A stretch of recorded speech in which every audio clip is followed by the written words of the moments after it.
నమిత సొంత సినిమాతో తెలుగు ప్రేక్షకులకు బాగా దగ్గరైంది ఈ కాలీవుడ్ చిన్నది. జెమినీ సినిమా డమాల్ అనటంతో చాలా రోజులు కనపడకుండా పోయిన ఈ సోయగాల సుందరి బాలయ్య సింహ సినిమాతో మళ్ళీ లైమ్ లైట్ లోకి వచ్చేసింది.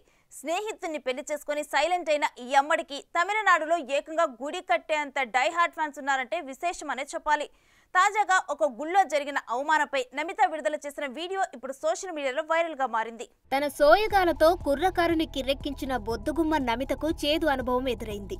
కృష్ణాష్టమి వేడుకల్లో భాగంగా నటి నమిత కుటుంబ సభ్యులతో కలిసి మధుర మీనాక్షి అమ్మవారి ఆలయానికి వెళ్లగా ఆమెను ఆలయంలోకి వెళ్లకుండా అక్కడి సిబ్బంది అడ్డుకున్నారట. కృష్ణాష్టమి వేడుకల్లో భాగంగా కుటుంబంతో కలిసి మీనాక్షి అమ్మవారి దేవాలయానికి వెళ్లా, ఆలయంలోకి వెళ్లకుండా అక్కడి సిబ్బంది నన్ను అడ్డుకున్నారు, నేను హిందువుని అని నిరూపించుకునే సర్టిఫికేట్ చూపించమన్నారు. ఈ వ్యాఖ్యలు నన్నెంతో బాధించాయి అంటూ వాపోయింది ఈ తమిళ సుందరి. తమిళనాడులోనే కాకుండా దేశవ్యాప్తంగా ఉన్న ఎన్నో ప్రముఖ ఆలయాలను తాను సందర్శించినట్లు చెప్పినా వారు వినిపించుకోలేదని తెగ బాధపడిపోతుంది. ఆ సిబ్బందిపై తగిన చర్యలు తీసుకోవాలని కోరుతున్నా అంటూ ఫైర్ అవుతోంది ఈ పొద్దుగుమ్మ. నమితతో ఎవరూ అమర్యాదగా ప్రవర్తించలేదని, ఆలయ నియమాల ప్రకారమే ఆమెతో మాట్లాడామని సంజాయిషీ ఇచ్చుకుంటున్నారు ఆలయ సిబ్బంది. ఈ వివరణకైనా కూల్ అవుతుందో లేదో చూడాలి ఈ కోలీవుడ్ భామ. For more videos like this, subscribe Big TV channel.